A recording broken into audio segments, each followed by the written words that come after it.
Madame, Monsieur, bonjour, merci de nous rejoindre à la une de l'actualité. 4 victimes, dont 3 hommes et une fillette de 13 ans, emportés dans des inondations provoquées par les pluies torrentielles qui ont touché hier soir plusieurs localités de l'est de la wilaya de Médéa. On fera le point de la situation dans un instant. À Tougourt, résiliation par le ministre de la Santé du contrat avec l'entreprise chargée de la réalisation de l'hôpital de 140 lits après un retard des travaux. Ben Bouzid insiste sur le lancement de l'appel d'offres à Ouargla relatif au projet du centre hospitalier universitaire retenu en faveur de la wilaya.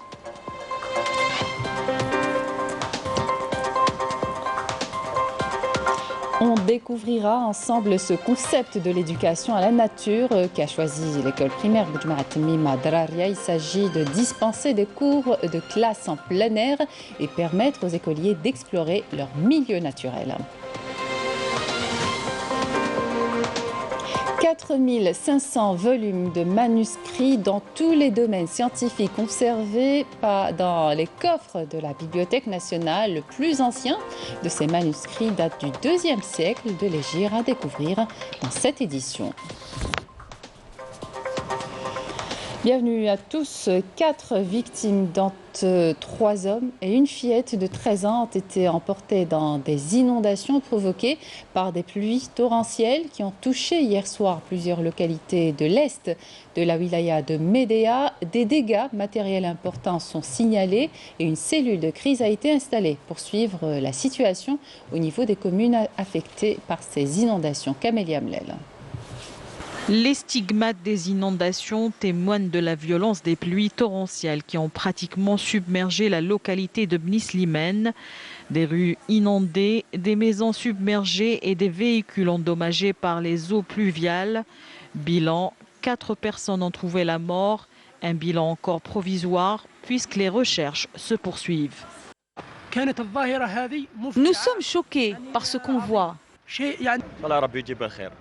C'est la volonté de Dieu. Nous devons être patients. Les précipitations ont commencé aux environs de 19h45. Ensuite, il y a eu un gros orage vers 21h15.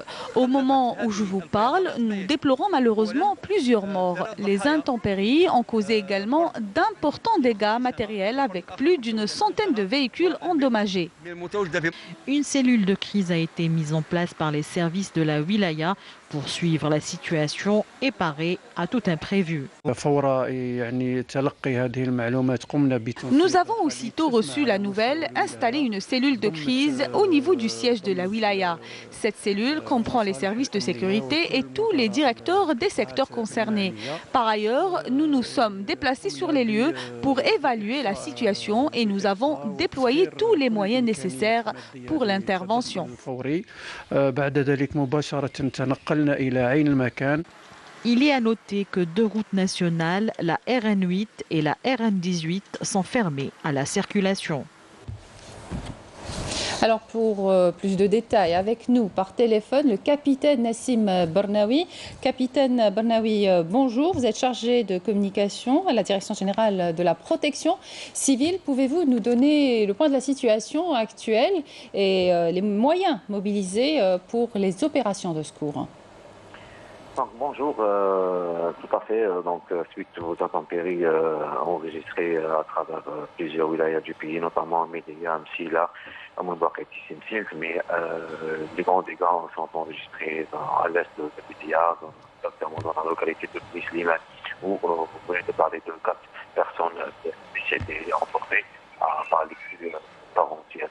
Donc, une fille de 13 ans, un homme de 35 ans, 42 ans, lycée de 52 ans, ainsi que d'autres dégâts matériels comme l'effondrement partiel des murs extérieurs de quelques édifices publics, des débranchements de 116 véhicules et 15 camions, et aussi des personnes qui ont été sauvées par les secours de la protection civile. Donc des grands moyens ont été mis en place hier, les moyens locaux de la wilaya de Médéa, les équipes spécialisées notamment, tout ce qui est des moyens matériels, les montants ainsi que des équipes spécialisées, le groupe de recherche au milieu périodieux. Donc il y a eu du renfort arrivé d'Alger ici, du exactement de l'unité nationale d'instruction et d'intervention, plus de 101 personnes qui ont été engagées.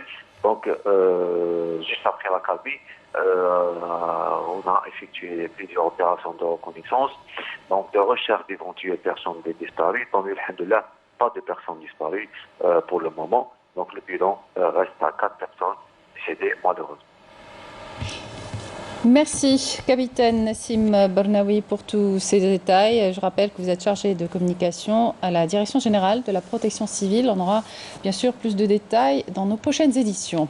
Dans l'actualité également, le ministre de la Santé, de la Population et de la Réforme hospitalière, Abdelrahman Ben Bouzid, a déclaré hier dans le cadre de sa visite de travail à Tougourt que le contrat avec l'entreprise de réalisation du projet de 240 lits a été résilié après avoir constaté un retard des travaux. À Ouargla, le ministre a également mis l'accent sur la nécessité d'accélérer les procédures afin de lancer l'appel d'offres relatif au projet du centre hospitalo-universitaire retenu en faveur de la wilaya. Nesrine Bensadi. Le contrat avec l'entreprise chargée de la réalisation d'un hôpital de 240 lits à Tougourt vient d'être résilié, une décision prise par le ministre de la Santé, de la Population et de la Réforme hospitalière, Abdelrahman Ben Bouzid, après avoir constaté un retard dans l'exécution des travaux. Je ne suis pas du tout satisfait. Cette visite intervient après avoir reçu un rapport détaillé des inspecteurs envoyés par la tutelle qui ont étudié, visité et inspecté plus que moi aujourd'hui. Monsieur Louali, ceci est inacceptable. Cette structure n'est pas seulement un hôpital. Ce n'est pas normal qu'on traîne comme ça. Il faut absolument résilier le contrat avec l'entreprise chargée de la réalisation de cette structure et prendre toutes les mesures afin de relancer les travaux de réalisation dans les plus brefs délais.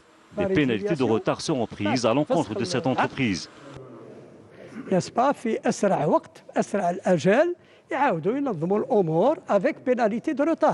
Dans la wilaya de Ouargla, le ministre de la Santé a inspecté l'hôpital psychiatrique de la commune de Louis VII et a visité l'assiette foncière identifiée pour accueillir le projet de réalisation d'un CHU dans la région.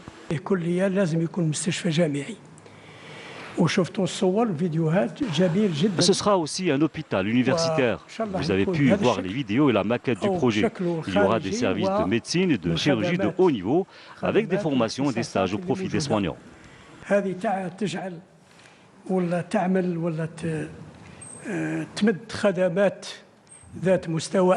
Abdelrahman Ben Bouzid a clôturé sa visite par une rencontre avec les différents cadres de son secteur et représentants de la société civile, une occasion pour soulever plusieurs préoccupations liées au secteur. La transformation des produits agricoles est une activité prometteuse pour laquelle ont opté beaucoup d'investisseurs à Tarf. La conserverie Rchrache est un exemple de réussite dans le domaine. Suivez ce reportage de Hanan Bourayou. Le commentaire est signé Bouchra Boli. À Atarf, l'abondance des produits agricoles tels que les agrumes et la tomate a encouragé les investisseurs à se lancer dans l'industrie de transformation. C'est ainsi que la wilaya a vu la création de 6 usines de transformation. Nous pouvons transformer n'importe quel fruit ou légume. Comme vous le savez, Tarf est connu pour la qualité de ses terres qui donnent de bons produits agricoles. Tous les produits sont soumis à un contrôle de qualité en laboratoire avant d'être commercialisés. Tous les produits sont contrôlés afin de protéger le consommateur. Tarf est une petite wilaya en termes de superficie, mais très grande en termes de rendement et de productivité. Elle a d'ailleurs pu redevenir leader de la filière tomate avec une superficie qui dépasse les 5000 hectares et une production de plus de 4 500 000 quintaux.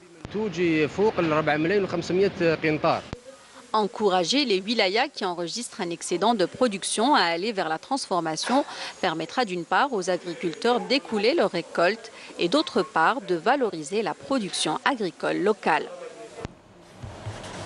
La situation épidémiologique en Algérie à présent, 195 nouveaux cas confirmés de coronavirus, 136 guérisons et 10 décès ont été enregistrés par les autorités sanitaires. Un bilan rendu public hier par le ministère de la Santé, de la Population et de la Réforme hospitalière. À l'étranger, la situation sanitaire en Inde est de plus en plus inquiétante avec plus de 20 millions de cas de Covid recensés ce mardi. Un système sanitaire asphyxié conduisant l'Australie à interdire de rentrée à des milliers de ses ressortissants coincés dans le pays asiatique. Les hôpitaux sont submergés et à court de réserves d'oxygène, de médicaments, de lits, malgré l'afflux d'aide internationale ces derniers jours. Au moins 23 personnes ont été tuées dans la nuit d'hier et près de 70 blessés à Mexico après l'effondrement d'un pont du métro aérien qui a fait plonger une rame dans le vide. Des dizaines de pompiers et de sauveteurs s'activaient à dégager les blessés, les corps des passagers incarcérés dans un amas de métal, de gravats, de câbles et de rails déformés. Il s'agit du second accident du métro depuis le début de l'année. Selon les données officielles, ce métro inauguré en 1969 convoie environ 4,5 millions de passagers par jour. Des manifestants ont défilé hier dans la capitale colombienne, Bogota, après la mort d'au moins 19 personnes et la blessure de plus de 800 autres lors de manifestations contre un projet de réforme fiscale du gouvernement. Le ministre colombien des Finances, Alberto Carrasquilla, a démissionné en raison de cette affaire, déclarant dans un communiqué que son maintien rendrait difficile la recherche rapide et efficace du consensus nécessaire à une nouvelle proposition de réforme. Retour en Algérie, des élèves qui passent leur temps de classe en plein air à explorer leur milieu naturel, un concept très en vogue qu'a choisi l'école primaire Boujmarat Mim à Draria. Il s'agit de connecter l'enfant à la nature et lui procurer un bien-être, améliorer son autonomie, sa confiance et ses connaissances de son environnement. Reportage Flabraz. Nous sommes à l'école primaire Boujmarat Mim à Draria, une école qui compte un club vert depuis déjà 8 années. Fleurs, plantes et bosquets, voilà ce qui caractérise cet établissement scolaire qui œuvre grâce à la volonté des petits et de leurs enseignants dans le désherbage, l'arrosage, le bêchage et plein d'autres activités en plein air. Avoir la main verte, c'est important. Je fais du jardinage en école avec mes camarades. On enlève les mauvaises herbes. On plante des fleurs. C'est très important pour préserver notre planète Terre parce qu'elle prend beaucoup de risques tous les jours à cause de la pollution et la bouche d'ozone qui s'ouvre de plus en plus. Quand je vais planter des herbes et tout, je fais confiance à la terre et je l'arrose. Et après des années ou un an, la terre va nous donner des fruits. Il faut demander aux jardiniers d'arroser les plantes avec de l'eau de pluie et nettoyer les quartiers pour que nos jardins soient propres. Déjà, il ne faut pas marcher sur les plantes pour qu'ils poussent. Et aussi, il faut respecter beaucoup la nature parce que c'est notre environnement. Les cours d'éducation civique et scientifique se passent quand le soleil est au rendez-vous à l'extérieur. Ainsi, les enfants joignent l'utile à l'agréable, l'instruction et la distraction. Donc ça fait 8 ans qu'on a fait le club vert. C'est pour préparer les enfants, pour être des bons citoyens, pour apprendre beaucoup de choses, apprendre à planter des plantes, faire des activités, pour par exemple pratiquer leur leçon de, par exemple, l'ilmiya. Au lieu de faire la leçon en classe, ils vont faire 1 heure ou bien au jardin. La création de clubs verts est une action qui se généralise à travers le pays petit à petit. Elle a pour objectif principal motiver les jeunes à prendre soin de l'environnement.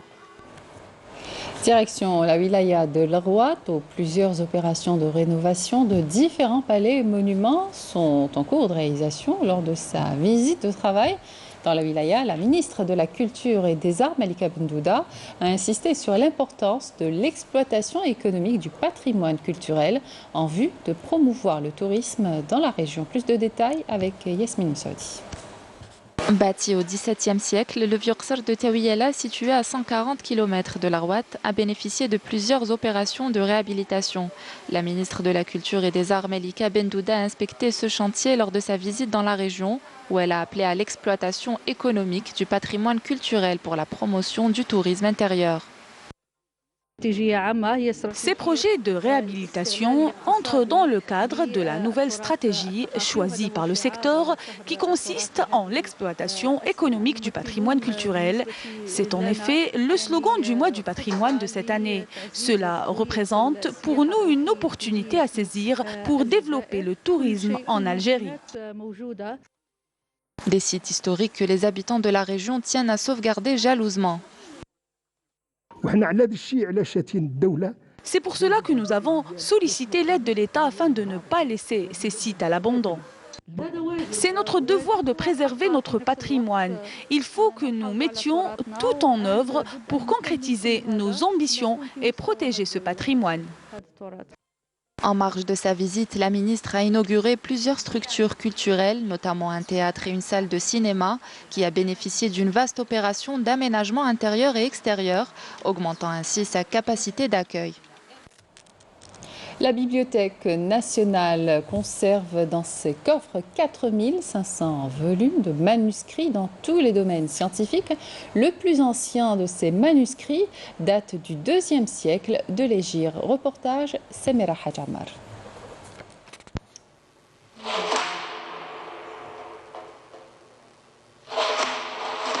Des fragments, des parchemins, des manuscrits, rares, précieux, sont jalousement gardés à la Bibliothèque nationale d'Algérie.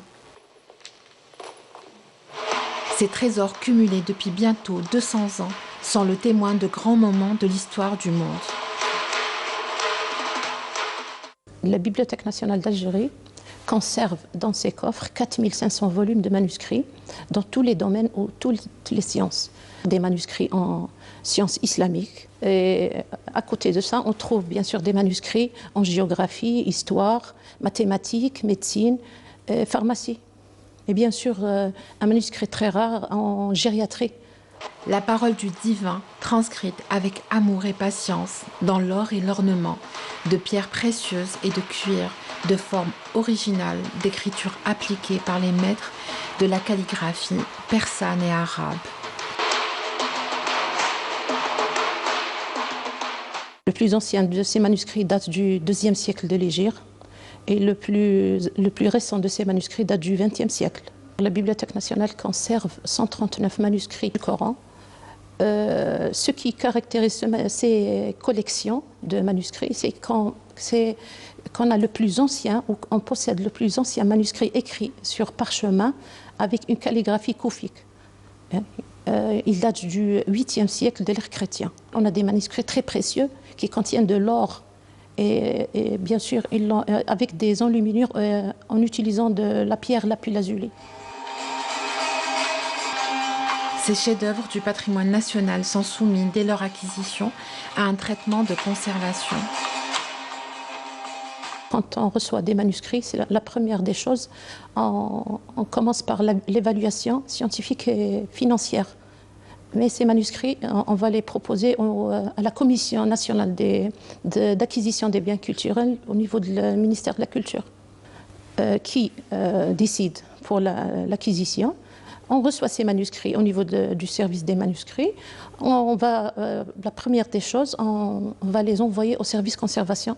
Donc des analyses microbiologiques sont effectuées sur le manuscrit à son entrée afin de détecter s'il est atteint par des moisissures.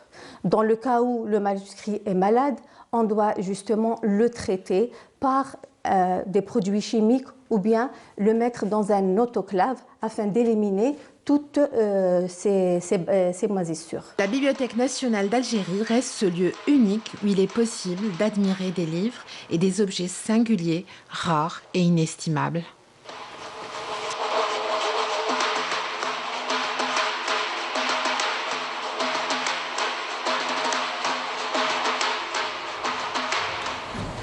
Sport football pour terminer, le championnat de Ligue 1 reprend aujourd'hui avec 10 matchs au programme, résumé de la 20e journée avec Salah Derbel. Après un mois et demi d'arrêt, le championnat reprendra ses droits mardi avec de belles affiches au programme. Le choc de cette 20e journée est le match entre le leader l'Entente de Sétif et l'USM Alger 7e au classement, qui tentera de frapper de nouveau en dehors de ses bases après la victoire dans le derby face au Shabab Riadi de Belouizdad. Les Sétifiens, quant à eux, semblent plus que jamais décidés à ne plus céder de points. La GS Saoura, co-leader avec 36 points, intraitable à domicile, recevra l'Olympique Médéa avec la ferme intention de préserver sa position de dauphin. D'autant que la GS Kabylie, 3e au classement, aura une tâche plus ou moins facile chez la Lanterne Rouge, le Kaba Borj Bahrij, qui a bouclé la phase aller sans la moindre victoire. Le CR Belouizdad, 4e avec 33 points, accueillera l'AS Ain Lila avec l'objectif de se rattraper pour monter sur le podium. Le Mouloudia d'Oran tentera de préserver sa dynamique en visant un résultat positif face au Nasr Usandé, 15e avec 19 points. Le 7e au classement, le Mouloudia d'Alger en l'occurrence, qui commence à retrouver ses repères depuis le retour de l'entraîneur Nabil Riz, recevra l'USM Belabbès qui compte réaliser sa 4e victoire de la saison. De son côté, le CS Constantine effectuera un déplacement à l'ouest pour affronter le Wat Tlemcen. Pour sa part, le Parado Athletic Club essaiera de réaliser son 5e match sans défaite en accueillant le RC Relizen. Les deux autres équipes relégables n'auront plus droit à l'erreur. Le 1C Magra se déplacera à Chlef pour affronter la formation locale, alors que la GSM Skikda recevra l'US Biskra, 15e au classement. Et c'est la fin de cette édition. Merci de votre attention. Tout de suite, les prévisions météo avec Amel Aribi. Excellente suite de programme sur Canal Algérie.